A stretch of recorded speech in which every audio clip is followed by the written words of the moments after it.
కర్కాటక రాశి వారు చిన్ననాటి స్నేహితులను కలుసుకుంటారు, పరిచయాలు కూడా పెరుగుతాయి, కాంట్రాక్ట్ రంగం వారికి కాంట్రాక్టులు దక్కుతాయి, అనుకున్న కార్యక్రమాలను సకాలంలో పూర్తి చేస్తారు. కొద్దిపాటి అనారోగ్య సమస్యలు కూడా తలెత్తే అవకాశం ఉంది. వైద్యుల సలహాలు అవసరమని చెప్పవచ్చు. వ్యాపార వర్గాల వారికి వ్యాపారాలు లాభిస్తాయి. ఉద్యోగ వారు ఇంక్రిమెంట్లకు సంబంధించిన సమాచారాన్ని అందుకుంటారు. రాజకీయ కళారంగాల వారికి కూడా యోగవంతంగా గడుస్తుంది. షేర్ల క్రయ విక్రయాలు లాభిస్తాయి.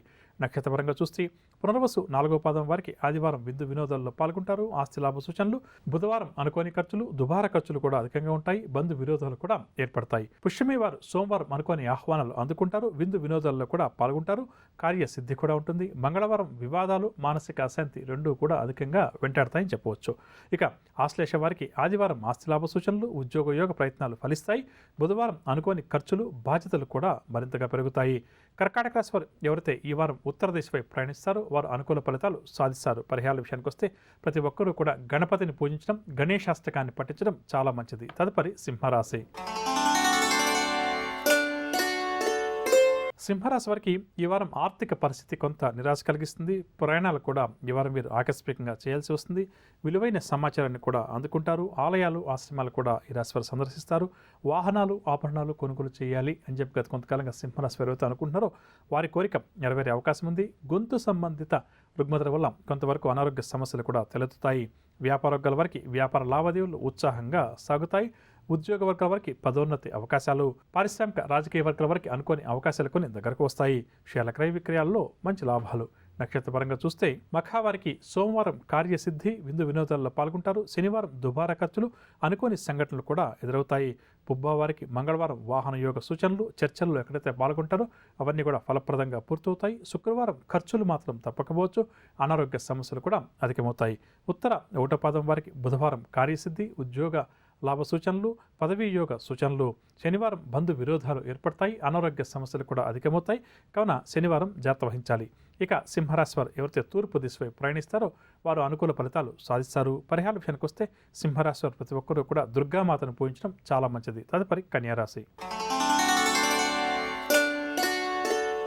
కన్యారాశి వారు సన్నిహితులతోటి ఆనందంగా గడుపుతారు. ఆర్థిక పరిస్థితి గతం కంటే కూడా ఈరోజు మెరుగ్గా ఉంటుంది. భూములు, వాహనాలు కూడా కొనుగోలు చేస్తారు. శత్రువులు కూడా స్నేహితులుగా మారుతారు. వ్యాపార వర్గాల వారు వ్యాపారాలు విస్తరిస్తారు.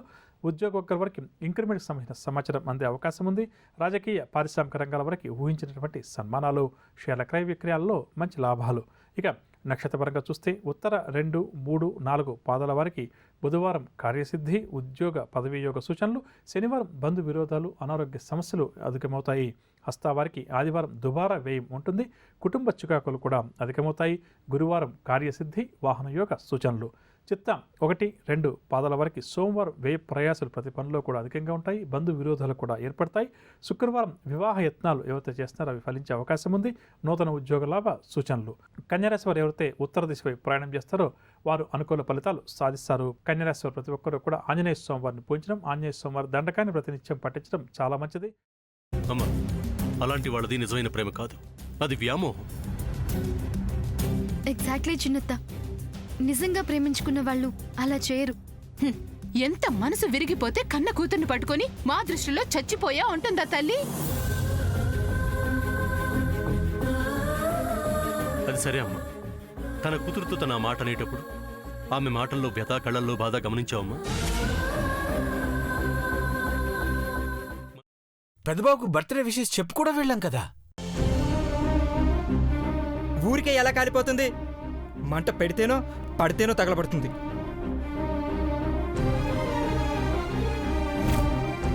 కరెక్ట్ చిన్నబాబు, నీకొచ్చినట్టే నాకు డౌట్ వచ్చింది.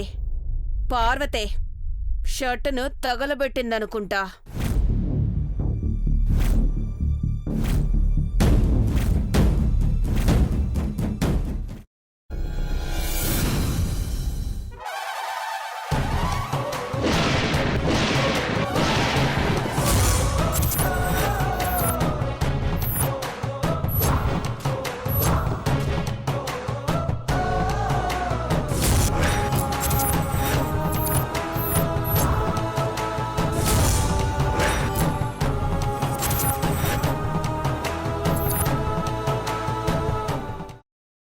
తర్వాత పొట్టు తీసేసి చాప్ చేసి పక్కన పెట్టుకోవాలి.